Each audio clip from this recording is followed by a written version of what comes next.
Deputados Sirai uma Fukun Parlamento Nacional se obriga Presidente da República José Ramos Horta a promulga lei Código Penal com a criminalização de difamação no injúria.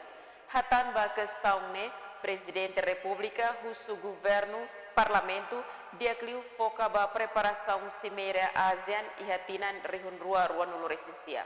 Presidente da República José Ramos Horta toca questão de jornalista e aeroporto internacional Nicolau Lobato Comoro Quartane. Concentra agora a estabilidade política, concentra a cimeira Timor-Leste, ASEAN,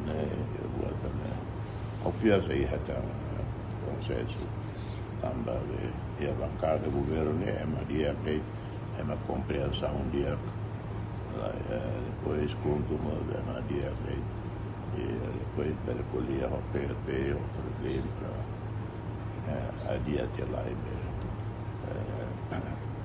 a lei quando a difamação. Presidente Hateten com a construção aeroporto internacional Nicolau Lobato to agora será bom lolosne avança ona.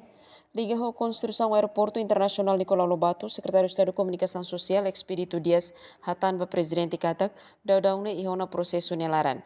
Mas be presidente Mosimu dehan, claro ihona processo nelaran. Mas be nunca hare ema halo serviço.